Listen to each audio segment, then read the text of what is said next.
encourage people to send us letters who might need a little bit of assistance from occupational therapists.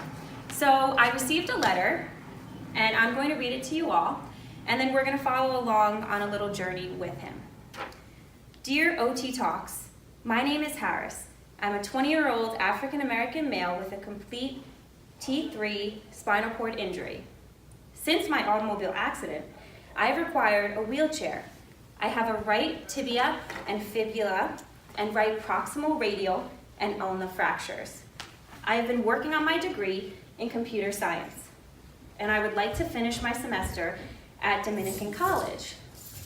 I live with my fiance in a small one-bedroom apartment on the 15th floor. My fiance and I are intending to be married next spring. Congratulations, Harris. My goal is to return home to school and to restore my role as a student by being able to safely access and navigate my environment.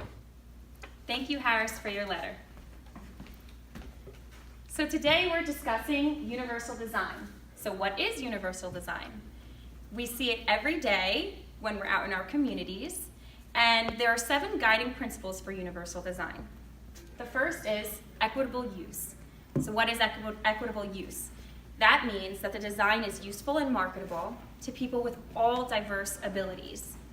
It avoids segregating or stigmatizing users, and the design is appealing to all users.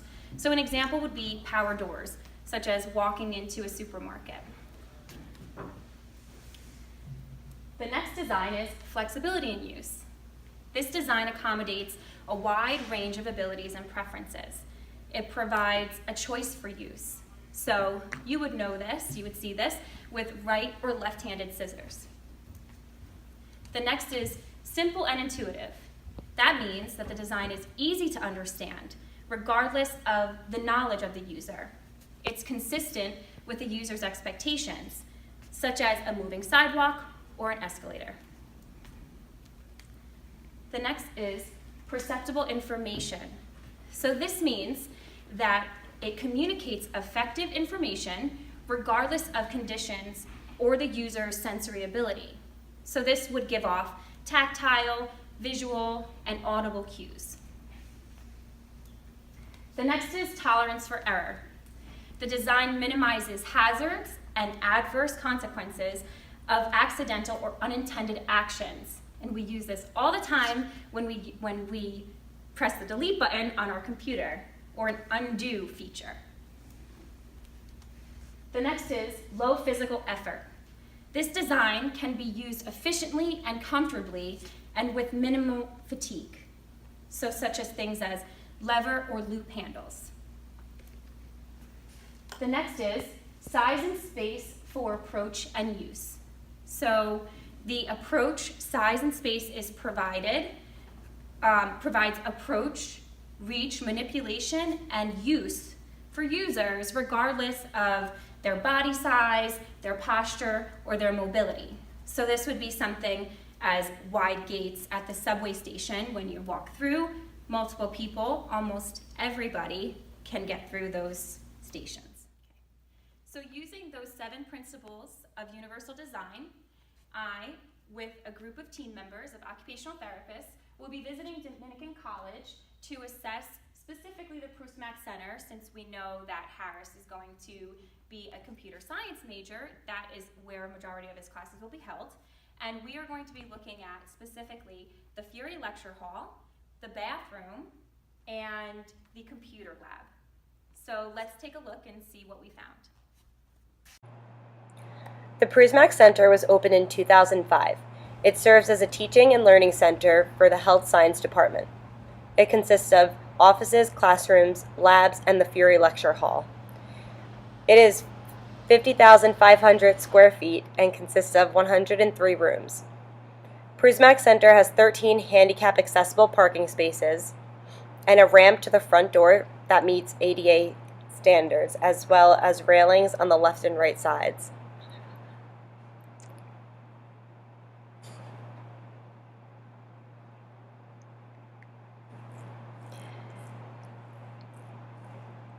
The ramp has the appropriate slope which is 1 foot of ramp for each inch of rise, as well as 5 by 5 foot flat, unobstructed areas at the top and the bottom.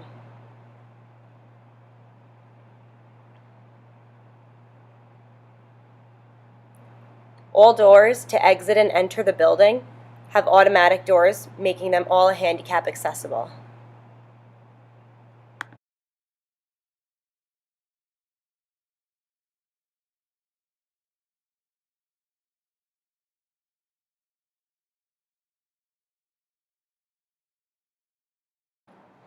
Each room will be assessed based on the universal design principles and accessibility specific to Harris's needs based on his resulting injuries from the automobile accident.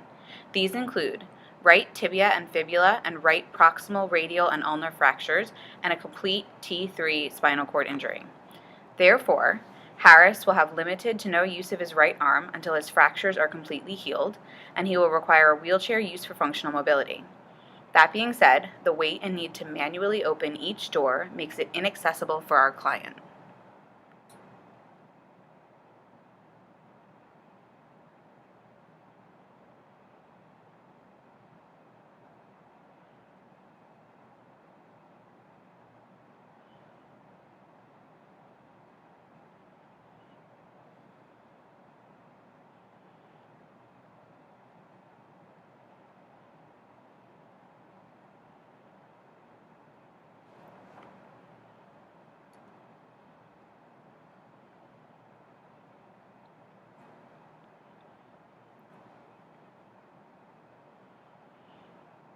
There is adequate size and space for approach and use for the back tables is an accessible height of 28 inches.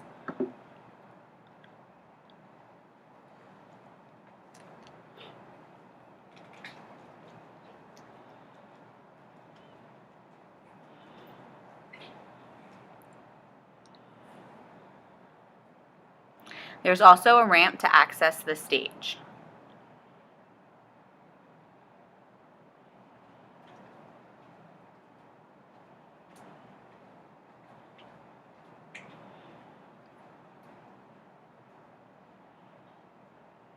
The middle rows of seating are not accessible.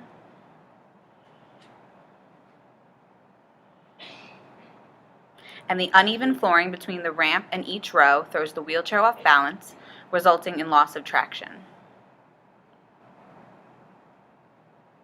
The front row is also accessible because the tables are not permanently fixed to the floor as they are in the other rows. The bottom of the ramp meets ADA guidelines, allowing for an appropriate turning radius to exit the lecture hall. The elevator buttons are at an appropriate height of 37.5 inches, making them accessible to our client. Railings are placed appropriately around the elevator as per ADA standards. However, reaching the buttons for floor selection may be a challenge and would be more accessible if placed on the side wall. Moving on to the computer lab. The weight and need to manually open the door makes it inaccessible for our client. However, the desks are adjustable for height and there is adequate space for approach and use. The open floor plan provides adequate space for functional mobility for individuals who use a wheelchair, and the tables are not fixed to the floor.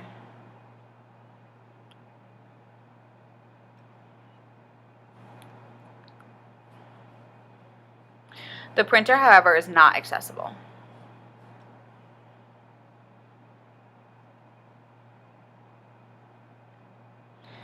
A few safety hazards we noted are the hanging cords under the desk and the raised electrical outlets. Like other doors in the building, entering and exiting the bathroom would be a challenge for Harris due to the lack of an automatic door option.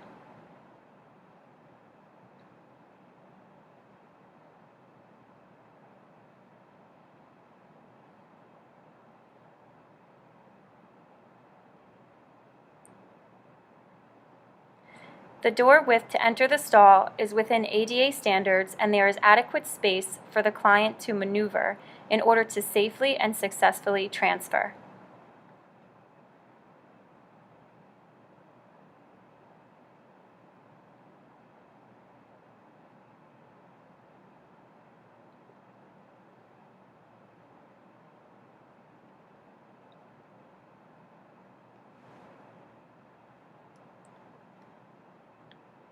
There are appropriately placed handrails.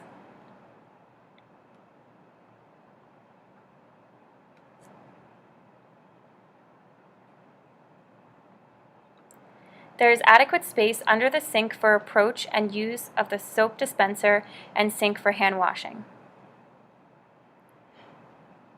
There is a 1-foot clearance from the pipe to the edge of the sink, reducing the risk of thermal injury.